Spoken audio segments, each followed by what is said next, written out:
ഇന്ന് എനിക്ക് സന്തോഷമായൊരു ദിവസമാണ്.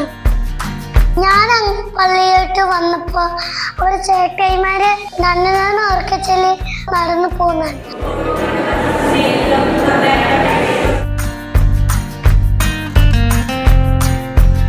അതിന്റെ പിന്നിൽ വലിയ ചേട്ടായിമാര് വചനങ്ങളുടെ എഴുതി നടന്നു പോകുന്നുണ്ട്.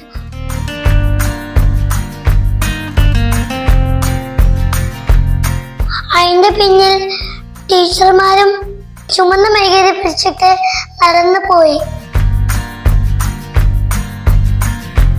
ദിവ്യകാരത്തിന്റെ പടം വരച്ചുകൊണ്ട് ഞാനും അമ്മയും എന്റെ പപ്പയും കൂടി പോയി.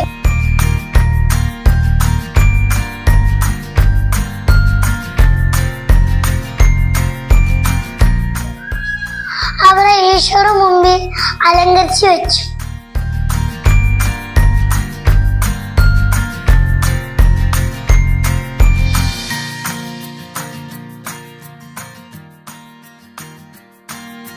പടം വെച്ചത് ഷിൻചക്ക ആട്ടോ, കളർ കൊടുത്തത് ഞാനാ.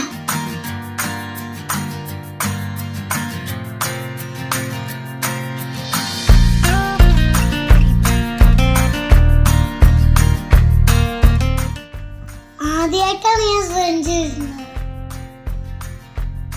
അതുവരെ ഞാൻ അമ്മയുടെ കൂടെ പണ്ട് ഇരിക്കുമായിരുന്നു.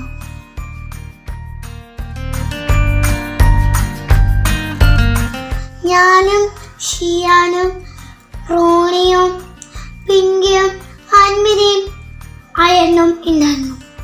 മൊത്തം സർപ്രൈസ് ആണ്.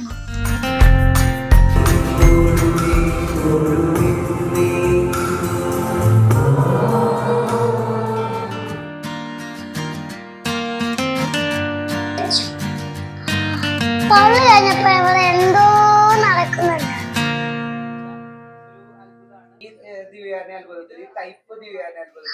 അതിന്റെ ശേഷം അവിടെ കുറെ ആൾക്കാര് ഇരിക്കുന്നതാണ്.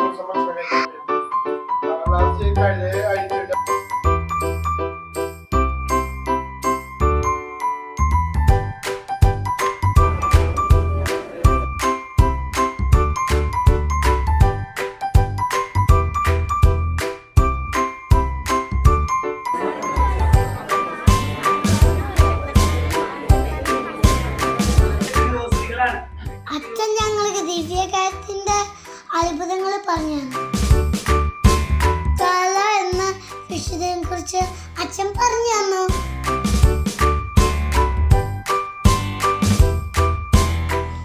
ഞങ്ങൾക്കൊരു പണി ഉണ്ടായിരുന്നു, കുമാർക്ക് കൊടുക്കാൻ ഏൽപ്പിച്ചായിരുന്നു.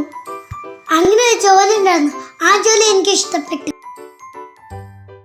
ഞാൻ എല്ലാവർക്കും കൊടുത്തു.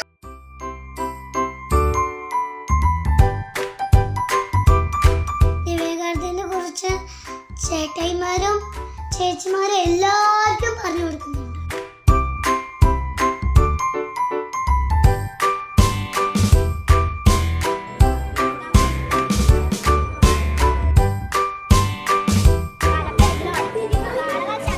തെറീനായി 1453 ഈ ദിവ്യകാരണ അത്ഭുതം നടന്നത്. ജാൻ കുർബാന സ്വീകരിച്ചപ്പോൾ ജാന്റെ നാവിൽ ചോര ഒലിക്കുന്ന മാംസമായി തിരുവോസ്തി മാറി.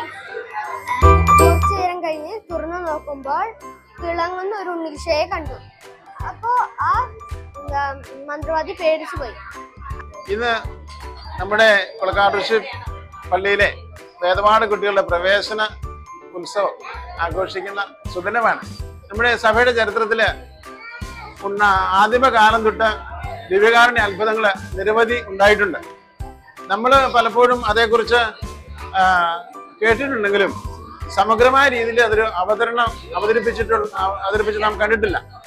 ഇന്ന് നാം കാണുന്നത് 1-ാം നൂറ്റാണ്ട് മുതൽ 2024 വരെ ലോകത്തിന്റെ വിവിധ ഭാഗങ്ങളിൽ സംഭവിച്ചിട്ടുള്ള ദിവ്യകാരുണ്യ അത്ഭുതങ്ങളുടെ ഒരു പ്രദർശനമാണ്, ഒരു എക്സിബിഷനാണ് ഈ കാണുന്നത്. അപ്പോൾ അതിന്റെ ബ്രോഷറുകളൊക്കെ തയ്യാറാക്കിയിട്ടുണ്ട്. 1-ാം ക്ലാസ്സിൽ പഠിക്കുന്ന കുട്ടികൾ മുതൽ 12-ാം ക്ലാസ്സിൽ പഠിക്കുന്ന കുട്ടികൾ വരെ ഇതിനു വേണ്ടിയിട്ട് ഓരോ ബ്രോഷറും ഒരുങ്ങി അതിന് ഇടവക പള്ളികൾ ഓരോരുത്തർക്കും വളരെ ഭംഗിയായ രീതിയിൽ വിശദീകരിച്ചു കൊടുത്തിരിക്കുന്ന ഒരു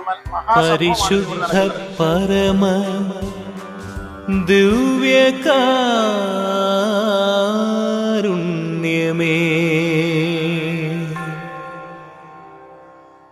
നിനക്കാരാധനയും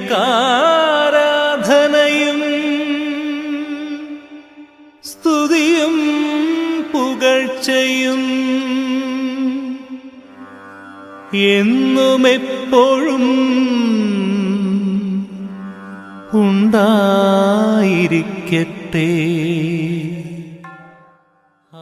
ഞങ്ങൾ ഉറപ്പായിട്ടും അടുത്ത ഞായറാഴ്ച വരും.